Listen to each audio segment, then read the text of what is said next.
நேயர்கள் அனைவருக்கும் இனிய வணக்கங்கள். இன்றைய தினத்தில் நாம் பார்க்க இருப்பது ராகு கேது பயிற்சியின் கேது பயிற்சி. இந்த கேது பயிற்சி பற்றி நாம் முதல் தொகுப்பில் பார்த்துள்ளோம். அந்த கேது பயிற்சி பார்க்கும்போது சித்திரை நட்சத்திரம் 2ஆம் பாதம், சித்திரை நட்சத்திரம் 1ஆம் பாதம், சித்திரை அவிட்டம் மிருகசீரிஷ நட்சத்திரம் 2ஆம் பாதம் 1ஆம் பாதமும், திருவோண நட்சத்திரம் ரோஹிணி நட்சத்திரம் அஸ்த நட்சத்திரம் 4ஆம் பாதம் 3ஆம் பாதமும், அஸ்த நட்சத்திரம் திருவோண நட்சத்திரம் ரோஹிணி நட்சத்திரம் 4ஆம் பாதம் 3ஆம் பாதத்தில் கேது இருந்தால் எந்தெந்த காலகட்டங்களில் பலன் செய்யும் என்று பார்த்தோம். இன்றைய தொகுப்பில் அப்போ கேது பகவான் அஸ்த நட்சத்திரம் 2ஆம் பாதம், ரோஹிணி நட்சத்திரம் 2ஆம் பாதம், திருவோண நட்சத்திரம் 2ஆம் பாதத்தில் நவகிரகங்கள் சொல்லக்கூடிய சூரியன், சந்திரன், செவ்வாய், புதன், குரு, சுக்கிரன், சனி, ராகு இருப்பவர்கள் இந்த காலகட்டங்களில் கண்டு நாம் பயன்படுத்தி அந்த காரகத்தின் பிடியில் சிக்காமல் தப்பித்துக் கொள்ளலாம். அந்த வகையில் ஆனி மாதம் 26ஆம் தேதி முதல் ஆவணி மாதம் 26ஆம் தேதி வரை, அப்போ 10ஆம் தேதி ஜூலை மாதம் 2024ஆம் வருடம் முதல் 11ஆம் தேதி செப்டம்பர் மாதம் 2024ஆம் வருடம் வரை அஸ்தம் 2ஆம் பாதம், ரோஹிணி 2ஆம் பாதம், திருவோணம் 2ஆம் பாதத்தில் கேது என்பவர் அப்போ விரக்தி மனப்பான்மை, ஒரு வம்பு வழக்கு பிரிவினையை ஏற்படுத்தும் கிரகம். கேது பரிதாபப்படக்கூடிய கிரகம்.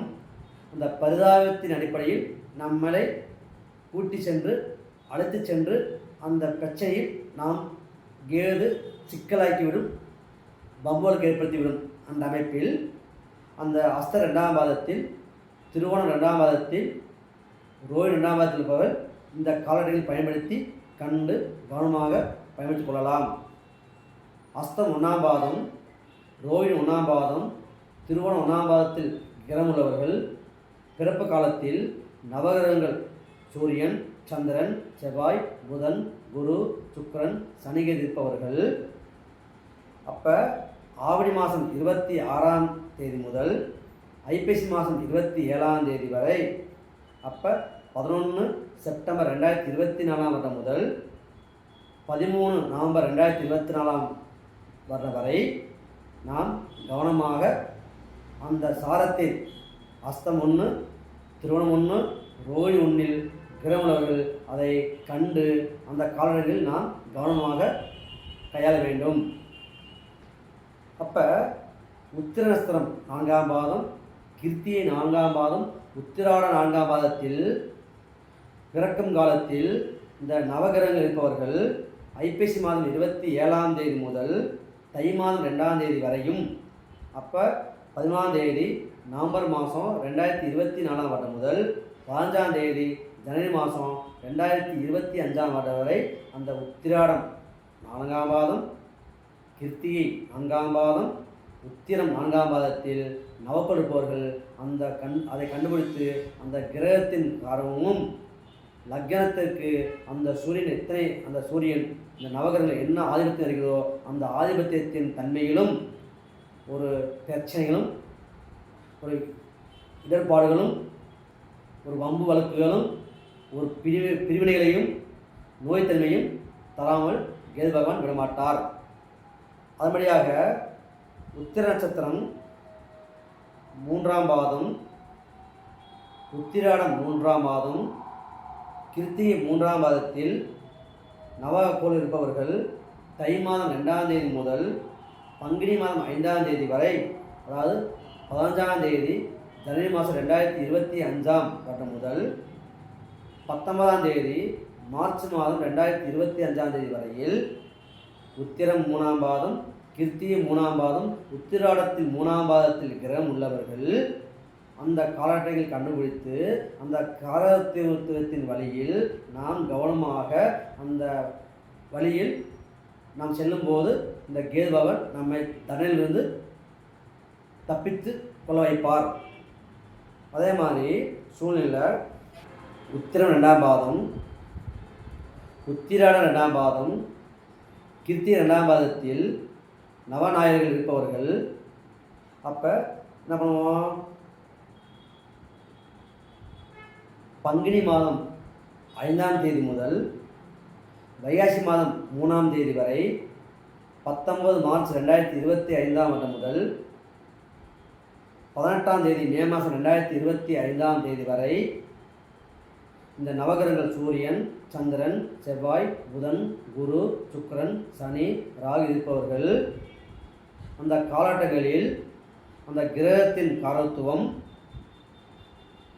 லக்னத்தின் பாகவத்துவம், கிரகத்தின் நோய்கள், கிரகத்தினால் வம்பு வழக்குகள் ஏற்படுத்தும். ஆகவே இந்த சொல்லக்கூடிய இந்த 5 நட்சத்திர பாதங்களில் கேது பகவான் பயணம் செல்லும் காலங்களில் நாம் பிறப்பு காலத்தில் நம்முடைய ஜாதகத்தில் எந்தெந்த கிரகங்கள் இருக்கின்றனவோ என கண்டறிந்து அந்த காலத்தை நாம் பயன்படுத்தி வெற்றி கொள்ளலாம். ஏனென்றால் கேது பகவான் காலபுருஷனுக்கு 8ஆம் வீட்டில் அங்கே உச்சம் பெறுகிறார். காலபுருஷன் 2ஆம் வீட்டில் சொல்கிற ரிஷபத்தில் நீசம் பெறுகிறார். அப்போ 8ஆம் வீடு தான் மறைமுகஸ்தானம், மர்மஸ்தானம், மர்ம நோய்கள். 8ஆம் வீடு தான் உயிர் சொத்து, தீராத பிரச்சனை, வம்பு வழக்கு சொல்கிற தன்மையை அவர் ஏற்படுத்தக்கூடிய தன்மை உண்டு. அதான் கேதுவினால் மறைமுகமான பரிதாபப்பட்டு பரிதாபத்தின் அடிப்படையில் அந்த கேது பகவான் நம்ம இயக்குவார். ஆகவே தான் நாம் இந்த காலகட்டங்களில் நமது ஜாதகத்தில் இந்த ரிஷபம், கன்னி, மகரத்தில் சொல்லக்கூடிய அஸ்தம், ரோகிணி, திருவோண நட்சத்திரத்தில் கிரகமுள்ளவர்களும், உத்திரம், உத்திராடம், கிருத்திகை நட்சத்திரத்தில் 2ஆம் பாதம் வரை உள்ள கிரகமுள்ளவர்கள் இந்த காலம் கண்டறிந்து எதிரினால் வரக்கூடிய பிரச்சனைகளை நாம் முன்கூட்டியே அதை கண்டறியும் போது அதிலிருந்து நாம் தப்பித்து கொள்ளலாம், விடுதலை அடைந்து கொள்ளலாம். நாம் பொதுவாகவே திருமணம் செய்கிறோம். அப்போ அது திருமணம் பண்ணும்போது இப்போ சொல்லக்கூடிய தன்மையில் அஸ்தம் 2ஆம் பாதத்தில், ரோஹிணி 2ஆம் பாதத்தில், திருவோணம் 2ஆம் பாதத்தில் செவ்வாய் இருக்கிறார் வச்சுக்குவோம். அப்போ ரிஷபம், கன்னி, மகரத்தில் பிறக்கும்போது செவ்வாய் இருந்து அங்கேயே கேது இருந்தாங்கன்னா இப்போ செய்யக்கூடிய இந்த திருமண காரியங்கள் நிச்சயத்துக்கு போய் நிச்சயம் பண்ணி திருமணத்தை நிறுத்திவிடும். இப்போ கல்யாணம் பண்ணி இருந்தவங்க இப்போ ஒரு 6 மாதம் ஆச்சு, இல்லை 3 மாதம் ஆச்சு, கல்யாணம் பண்ணி இருந்தவங்க இப்போ இந்த அஸ்தம் 2ஆம் பாதம், 1ஆம் பாதம், அப்போ உத்திரம் 4ஆம் பாதம், 3ஆம் பாதம், 2ஆம் பாதம், அப்போ அஸ்தம், திருவோணம், ரோகிணி, உத்திரம், கிருத்திகை, உத்திராடத்தில் இந்த 2ஆம் பாதத்து வரைக்கும் கிரகமுள்ளவர்கள் பிறக்கும் காலத்தில் செவ்வாய் மட்டும் இந்த 3 ராசி இருந்தால் ஒரு சின்ன பிரச்சனை ஏற்படுத்தி, பெண்ணுக்கு செவ்வாய் இருந்தால் அவங்களுக்கு பிரச்சனை ஏற்படுத்தி ஒன்று சேர்ந்துடும். ஆனால் பிறக்கும் காலத்திலே மகரத்திலும் ரிஷபத்திலும் கன்னியிலும் இந்த 3 ராசி செவ்வாய் கேது ஒன்று சேரும்போது திருவோணத்தில் இருக்கும்போது அவங்களுக்கு இந்த காலகட்டம் கண்டிப்பாக ஒரு பிரிவினை ஏற்படுத்தும். இல்லை கல்யாணம் நிச்சயம் பண்ணால் நின்று போயிடும், இல்லை கல்யாணம் பண்ணினா பிரிவினை கொடுத்தே தீரும். ஆனால் செவ்வாய் மட்டும் இருந்தால் பிரச்சனை ஏற்பட்டு ஒன்று சேர்ந்து விடுவார். அது டெம்பரவரி ஒரு பிரிவினை. ஆனால் பிறக்கங்காலத்தில் செவ்வாய்க்கு திரிகோணத்தில் கேதுவோ ராகு இருந்தால் அது பெர்மனண்ட் பிரிவினை ஏற்படுத்திவிடும். இது பெண்களுக்கு. இதே மாதிரி தான் ஆண்களுக்கு சுக்கிரன் கன்னியிலும் ரிஷபத்திலும் மகரத்திலும் இருந்து இப்போ இந்த அஸ்தம் 2ஆம் பாதம், 1ஆம் பாதம், கிருத்திகை, உத்திரம், உத்திராடத்தில் இந்த கிரகங்கள் இருக்கும்போது இப்போ கேதும்போது அங்கே பெண் அமையாது, கல்யாணம் இருந்த பிரிவினை ஏற்படுத்திவிடும். ஒரு ஆண் ஜாதகத்தில் சுக்கிரன் இருந்தால் ஆணோட மனைவிக்கு பிரச்சனை ஏற்படும், பண பிரச்சனை ஏற்படும், ஒரு டைவர்ஸ் ஆகும், கல்யாணம் நிச்சயம் நின்று போயிடும், இதெல்லாம் நடக்கும். ஆகவே இப்படி நம்ம கண்ணிலிருந்து பார்க்கணும். அப்போ ரிஷபம் கன்னி மகரத்தில் சுக்கிரன் மட்டும் இருந்தால் அது ஒரு பிரிவினை ஏற்படுத்தி சேர்ந்துடும். ஆனால் பிறக்கும் காலத்தில் சுக்கிரனோ அந்த சுக்கிரனுக்கு கன்னி மகரம் ரிஷபத்தில் ராகுவோ கேது இருக்கும்போது இப்போ வரக்கூடிய இந்த கேது ஒரு நிரந்தரமான ஒரு பிரிவினையோ இல்லை ஒரு வைத்திய செலவையோ ஒரு அபாஷனையோ ஒரு ஏற்படுத்தி விட்டுரும். இந்த காலத்தில் இப்படி இந்த மாதிரி நட்சத்திர பாதத்தில் கிரகமுள்ளவர்கள் இந்த காலம் கண்டிருந்து இதை தாண்டியவுடன் திருமணம் செய்வது, இதை தாண்டியவுடன் பெண் பார்ப்பது, ஒரு பத்திரம் பண்ணுவது. அப்போ அது சந்திரன் ஒரு லோன், சந்திரன் பயணம், சூரியன் அரசு வேலை, சூரியன் கௌரவம், புதன் பத்திரம், புதன் படிப்பு. அப்போ இந்த படிக்கும் தருவாயில் இருக்கக்கூடிய குழந்தைகளுக்கு இந்த புதன் மேலே இப்படி கன்னி புதன், ரிஷப புதன், மகர புதன் இவங்களுக்கு இப்போ கேதரும் போது இந்த பாதிக்கும் போது படிப்பு சரியாக அமையாது, நல்லா காலேஜ் அமையாது, இல்லை பத்திரம் அமையாது, பண்ண சிற்றல் போடும். இது உங்களுக்கு இந்த காலம் தாண்டியவுடன் அது நிவர்த்தி ஆகிவிடும்.